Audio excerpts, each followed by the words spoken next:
கற்றது உலகளவாகவும் கல்லாதது கைமட்டளவாகவும் இருக்கிறது. Hello everyone, எல்லாரும் எப்படி இருக்கீங்க? நல்லா இருக்கீங்களா? இந்த வீடியோ உங்ககிட்ட பேச டாபிக் என்ன அப்படின்னு பார்த்தீங்கன்னா, ரீசெண்டாக விஜய் அவர்களுடைய பொலிட்டிக்கல் இன்வால்மெண்ட் அப்படிங்கிறது அடுத்தடுத்த ஸ்டெப் போகுதோ அப்படிங்கிற மாதிரி தான் இருக்குது. அவருடைய ஸ்பீச் ஒரு ஸ்பீச்சுமே பார்த்தீங்கன்னா ஒரு கைண்ட் ஆஃப் மெச்சூரிட்டி தெரியுது. அண்ட் எல்லா இஷ்யூஸுக்கும் அவர் வந்து அட்ரஸ் பண்ணுறாரு. அண்ட் எல்லாத்துக்கும் மேலே அவர் மேலே இருக்கிற எல்லா கிரிட்டிசிசமுக்கும் அவர் வந்து அட்ரஸ் பண்ணிட்டு இருக்காரு. கிட்டத்தட்ட அப்படி தான் நம்ம இந்த எலெக்ஷன் கேம்பெயின் அவருடைய கேம்பெயின் நம்ம வந்து பார்க்கணும். ஸோ அப்படி இருக்கிற பட்சத்தில் லாஸ்ட் சாட்டர்டே நாகையிலும் திருவாரூர்லையும் அவர் வந்து கேம்பெயின் பண்ணியிருந்தாரு. அங்கே அவர் என்ன பேசினார் அப்படிங்கிற எல்லா விஷயங்களும் தான் இந்த வீடியோவில் உங்ககிட்ட வந்து சிம்பிளாக பேச போகிறேன். ஸோ ஃபர்ஸ்ட் விஷயம் என்ன அப்படின்னு பார்த்தீங்கன்னா, நாகையில் பேசுகிறார். நாகையில் பேசும்போது வந்து இங்கே வந்து எல்லா தரப்பு மக்களும் இருக்காங்க. லைக் இந்துஸ், முஸ்லீம்ஸ், அப்புறம் அதுலேயே வந்து நிறைய ரிலீஜியஸ் சொல்லிட்டு எல்லாருமே ஒற்றுமையாக இருக்காங்க. முதல்ல அதை நான் வந்து தலை வணங்குறேன் அப்படின்ற மாதிரி சொல்லி ஒரு விஷயத்தை வந்து ஸ்டார்ட் பண்ணார். ரெண்டாவது விஷயம் வந்து எல்லாருமே வந்து வீக்கெண்ட் ட்ரிப்புன்னு சொல்லிட்டு இருக்காங்க. எல்லாருமே ரெஸ்ட் பண்ணுற நேரத்தில் எல்லாருமே ஒரு வாரம் ஃபுல்லாக ஓடிட்டு இருப்போம். அப்புறம் வந்து வீக்கெண்டாக ரெஸ்ட் எடுப்போம். அந்த நேரத்தில் வச்சு எல்லாரும் வந்து பார்ப்பாங்க, இன்ட்ரெஸ்டிங்காக இருக்கும்ன்றதுனால வீக்கெண்டில் வச்சிருக்கோம். அதே மாதிரி பொலிட்டிக்கலாக சிலருக்கு வந்து ரெஸ்ட்டுக்கு தேவைப்படுது, அதனால நான் வீக்கெண்டில் வச்சிருக்கேன் அப்படிங்கிற மாதிரி அவர் வந்து சொல்கிறாரு. நெக்ஸ்ட் விஷயம் என்ன அப்படின்னு பார்த்தீங்கன்னா, ரெஸ்ட்ரிக்ஷன்ஸ். இந்த கேம்பெயின் அப்படின்னும்போது வந்து நிறைய ரெஸ்ட்ரிக்ஷன்ஸ் இருக்குது. எனக்கே இவ்வளோ ரெஸ்ட்ரிக்ஷன்ஸ் கொடுத்துருக்காங்கன்னு தெரியல. லைக் ரெஸ்ட்ரிக்ஷன்ஸ் அப்படின்னு வரும்போது கையை வந்து மேலே தூக்கக்கூடாது, 3 நிமிஷம் தான் பேசணும், மேலே வந்து வேறி வரக்கூடாது, அதுக்கப்புறம் வந்து இந்த மாதிரி நிறைய விஷயங்கள் வந்து பேசப்பட்டிருக்கு. அப்புறம் வந்து சில வேர்ட்ஸை பேசக்கூடாது, இந்த மாதிரி நிறைய விஷயங்கள் சொல்கிறாங்க. அப்படிங்கும்போது எனக்கு மட்டும் ஏன் இவ்வளோ ரெஸ்ட்ரிக்ஷன்ஸ் கொடுத்துருக்கீங்க? ஆர்எஸ்எஸ்க்கோ இல்லைனா வந்து நரேந்திர மோடி அவர்களோ இல்லைனா வந்து அமித்ஷா அவர்களோ இந்த மாதிரி யாராவது வந்தால் அவங்களுக்கு இந்த மாதிரி ரெஸ்ட்ரிக்ஷன்ஸ் உங்களால் கொடுக்க முடியுமா? அவங்ககிட்ட மட்டும் காண்டாக்ட் பண்ணிட்டு தான் இருக்கீங்க, சீக்ரெட் காண்டாக்ட் தான் இருக்கீங்க. கிட்டத்தட்ட அந்த மாதிரி டிஎம்கேவை பயங்கரமாக அட்டாக் பண்ணி பேசியிருந்தார் விஜய் அவர்கள். அண்ட் நெக்ஸ்ட் விஷயம் அவர் என்ன சொன்னார் அப்படின்னு பார்த்தீங்கன்னா, இந்த மைக் இஷ்யூக்கு முன்னாடி முக்கியமான விஷயம் என்ன அப்படின்னு பார்த்தீங்கன்னா, தீஃப் ஃபேமிலிஸ் ஆஃப் தீஃப் அப்படிங்கிற மாதிரி டிஎம்கே கவர்மெண்ட் ஸ்டாலின் அவர்களுடைய ஃபேமிலி வந்து சொல்கிற மாதிரியும், அண்ட் எல்லாத்துக்கும் மேலே அவர் என்ன சொல்லியிருந்தார் அப்படின்னா வந்து, நான் வந்து உழைச்சி சம்பாதிச்சேன், உங்களை மாதிரி இல்லை அப்படிங்கிற மாதிரி ஒரு பக்கம் வந்து அவர் சொல்லியிருந்தார். மைக் இஷ்யூ, நான் வந்து மைக் பேசும்போது எனக்கு வந்து ஒயர்லாம் கட் பண்ணி விட்டீங்க, நான் வந்து நைட்டு கேம்பெயினுக்கு போகும்போது அங்கே வந்து கரண்ட் ஆஃப் பண்ணி விட்டீங்க, இந்த மாதிரி ஏகப்பட்ட குறைச்சி எனக்கு கொடுத்துனே இருக்கீங்க. ஒரு பக்கம் எல்லாம் பார்க்கறதுக்கு செம காமெடியாக இருக்குது, நான் கூட என்னென்னமோ பண்ணுவீங்கன்னு நினச்சேன், இவ்வளோ சிம்பிளாக காமெடியாக பண்ணிட்டு இருக்கீங்க அப்படிங்கிற மாதிரி சொல்லியிருந்தார். அப்புறம் வந்து ஃபாரின் இன்வெஸ்ட்மெண்ட் பற்றி பேசியிருந்தார். ஃபாரினில் நீங்கள் போயிட்டு முதலீடு பண்ணீங்களா, இல்லை அங்கேயே நீங்கள் முதலீடு எடுத்துகிட்டு வந்தீங்களா அப்படிங்கிற மாதிரி டைரெக்டாக டிஎம்கே வந்து அட்டாக் பண்ணியிருந்தார். அண்ட் அங்கிள் இஷ்யூ, ஸோ இந்த மாதிரி ஒரு இதில் வந்து ஒரு அங்கிள்னு சொல்லுவார் சிஎம் அவர்களை. ஸோ அதுக்கு வந்து அது வந்து தப்பு, ஏன்னா அது வந்து அண்ணாமலை அவர்கள், பிஜேபியில் இருக்கிற அண்ணாமலை அவர்களும் வந்து சொல்லியிருந்தாங்க, இந்த மாதிரி பேசுறது தப்பு, என்ன இருந்தாலும் ஒரு சிஎம் அந்த மாதிரி பேசக்கூடாதுன்னு சொல்லிட்டு அதை அவங்க வந்து அட்ரஸ் பண்ணி, நாங்கள் அந்த மாதிரி பேச மாட்டோம், ஓகேவா CR my dear CM sir அப்படிங்கிற மாதிரி பேசியிருந்தார். அண்ட் நெக்ஸ்ட் என்ன சொன்னார் அப்படின்னு பார்த்தீங்கன்னா, அங்கே இருக்கிற லொகாலிட்டி இஷ்யூஸ், டூரிசம் டெவலப்மெண்ட் இல்லை, இங்கே வந்து டூரிசம்ஸ் வந்து நிறைய எடுத்துகிட்டு வரலாம், பஸ் ஸ்டாண்ட் வந்து சரியாக இல்லை, ஹாஸ்பிட்டல் வந்து சரியாக இல்லை, ஹாஸ்பிட்டலில் வந்து கைனகாலஜிஸ்ட் இல்லை, ஒரு பிரசவ வார்டு பார்க்குற டாக்டர் இல்லை அப்படின்ற மாதிரியும், அதுக்கு மா சுப்பிரமணியம் அவர்கள், நம்மளுடைய ஹெல்த் மினிஸ்டர் அவர்கள், ஆனரபிள் ரெஸ்பெக்டட் ஹெல்த் மினிஸ்டர் அவர்கள், அவர் என்ன சொல்லியிருந்தார் அப்படின்னு பார்த்தீங்கன்னா, அப்படிலாம் இல்லை, அங்கேருந்து 6 to 8 கிலோமீட்டர்ஸில் அவங்க மல்டி ஸ்பெஷாலிட்டி ஹாஸ்பிட்டல் பண்ணி கட்டிருக்கோம், அங்கே எல்லாத்தையுமே டாக்டர்ஸ் இருக்காங்க அப்படிங்கிற மாதிரி ஒரு விஷயம் சொல்லியிருந்தார். அங்கே இருக்கிற ஃபிஷர்மேன் இஷ்யூ, இந்த ஃபிஷர்மேன் இஷ்யூஸ்லாம் பேசிட்டு நாகையில் வந்து அவர் முடிக்கிறாரு. அதுக்கடுத்து அவர் போகிற வழி எங்கே, போகிற இடம் எங்கே அப்படின்னு பார்த்தீங்கன்னா திருவாரூர் அப்படின்னு வந்தால் கிட்டத்தட்ட தமிழ்நாட்டில் டிஎம்கேயோட ஒரு ஃபோர்ட் அப்படின்னு சொல்லலாம். லைக் 60 வருஷமாக அவங்க வந்து ஜெயிச்சுட்டு இருக்காங்க.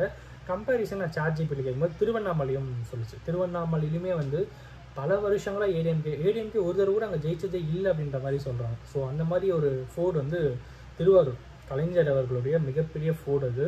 அவர் நின்ன கான்ஸ்டியூன்சி அங்கே தான் ஒவ்வொரு டைமும் அடித்து தூக்கிறதுக்கு அவர் ஆளே கிடையாது, அடித்து தூக்கிட்டு வந்துனே இருந்தவர். அந்த அளவுக்கு ஃபோர்டாக அந்த பிளேஸ் தான் வந்து திருவாரூர்.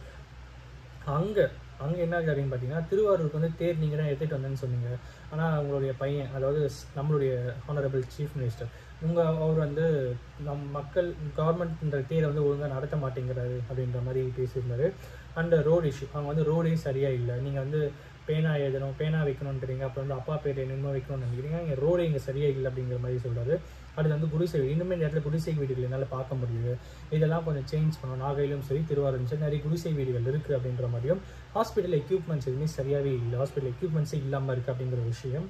அப்புறம் வந்து மினிஸ்டர், இதுதான் வந்து எப்படி சொல்கிறதுனே தெரியல, ஏன்னா வந்து ஒரு டைரெக்டாக அங்கே இருக்கிற மினிஸ்டர் ஒருத்தர் வந்து சிஎம்முடைய ஃபேமிலி மினிஸ்டராகவே ஆகிட்டார், அவருடைய ஃபேமிலிக்குனே அவர் வந்து எல்லாம் பண்ணிட்டு இருக்காரு அப்படின்ற மாதிரி ஒரு விஷயத்த வந்து கிட்டத்தட்ட பேர் மட்டும் சொல்லாமல் டைரெக்டாகவே வந்து அட்டாக் பண்ணியிருக்காரு. அண்ட் உங்களுடன் ஸ்டாலின் அப்படிங்கிற அந்த தீம் வந்து உங்களோட ஃபேமிலிக்கு மட்டும்தான், நான் மற்றவங்களுக்கு இல்லையா அப்படிங்கிற மாதிரி ஒரு விஷயமா இருக்கட்டும். அப்புறம் வந்து நாங்கள் மேனிஃபெஸ்டோ, அதாவது டிவிக்கு அவங்க சொல்கிற விஷயம் என்ன அப்படின்னு பார்த்தீங்கன்னா, எங்களோட மேனிஃபெஸ்டோவில் எது எதெல்லாம் பண்ண முடியுமோ அதை மட்டும்தான் கொடுப்போம் சொல்லுவோம் அப்படின்னு இருக்காங்க.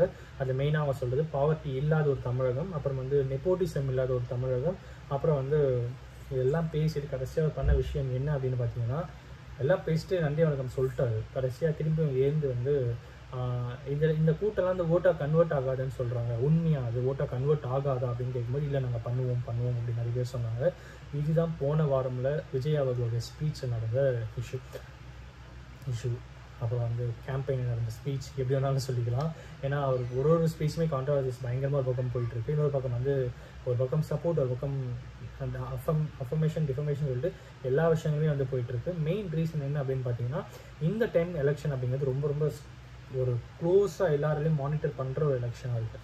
யார் ஜெயிப்பாங்க அப்படின்னே தெரியாது. எந்த ஜெயிக்கு அந்த கட்சி தான் அடுத்து சஸ்டெயின் ஆகும். மீதி கட்சிகள் வந்து ஏதாவது ஒரு டேமேஜ் கண்டிப்பாக இருக்கும். அந்த அளவுக்கு தான் மற்ற எல்லா கட்சிகளுமே இருக்குது. ஒரு பக்கம் டிஎம்கே செகண்ட் டைம் கண்டினியூஸாக வின் பண்ணதே இல்லை. அவங்களோட எஃபர்ட் மேக்ஸிமம் போடுவாங்க. அவங்க சோஃபார் இத்தனை வருஷமாக 5 வருஷமாக 4.5 வருஷமாக மக்களுக்கு என்னென்னலாம் பண்ணியிருக்காங்களோ அதெல்லாம் முன்னெடுத்து கண்டிப்பாக அவங்க எலெக்ஷன் நடத்துவாங்க. ரெண்டாவது ஏடிஎம்கே, ஸோ அவங்க வந்து ஆல்ரெடி கேம்பெயின் ஸ்டார்ட் பண்ணி பாதி தொகுதி முடிச்சிட்டாங்க. அவங்க ஒரு பக்கம் இருக்காங்க. இப்போ புதுசாக டிவிக்கே வந்திருக்காங்க. அப்புறம் வந்து நாம் தமிழர் கட்சி அவங்க ஆல்ரெடி 8% ஓட்டிங்கில் இருந்தாங்க. திரும்பியும் அவங்க எத்தனை % வாங்குவாங்க அப்படிங்கிற ஒரு விஷயம் இருக்குது. ஸோ அதை கன்சிஸ்டண்ட்டாக ப்ரூவ் பண்ணணும். அது குறையுமா ஏறுமான்ற விஷயம் அவங்களுக்கு ஒரு தலைவலி. அப்புறம் வந்து விசிகே, காங்கிரஸ், பிஜேபி, இந்த மாதிரி ஒரு கட்சியிலையுமே வந்து ஏகப்பட்ட விஷயங்கள் இருந்துகிட்டே இருக்குது அப்படின்னே சொல்லலாம். அந்த எல்லாத்துக்கும் மேலே இது எந்த அளவுக்கு போகும். பிஎம்கேலையும் ஒரு பக்கம் இஷ்யூஸ் போயிட்டுருக்கு. இந்த எலெக்ஷன் கிட்டத்தட்ட பயங்கரமான எலெக்ஷனாக இருக்க போது என்ன ஆகுது அப்படின்னு சொல்லிட்டு நம்ம வெயிட் பண்ணி தான் பார்க்கணும். எல்லாத்துக்கும் மேலே யோசிச்சு பாருங்கள், கலைஞர் அவர்களுடைய சுப்ரீமசி, அது ஒரு விஷயம் மட்டும் நான் பாயிண்ட் அவுட் பண்ணி அவரை பற்றி ஸ்பெஷலாக பேசணும் அப்படின்னு நினைக்கிறேன். நான் பிறக்கிறதுக்கு முன்னாடி இன்னும் கேட்டால் என்னோடய அப்பா அம்மாவே பிறக்கிறதுக்கு முன்னாடியிலேருந்து திருவாரூரில் ஜெயிச்சுட்டு இருக்காரு. 60 வருஷமாக ஜெயிச்சுட்டு இருக்காரு. இட் இஸ் ஹைலி அன்பிலீவபிள் அப்படின்னே சொல்லலாம்.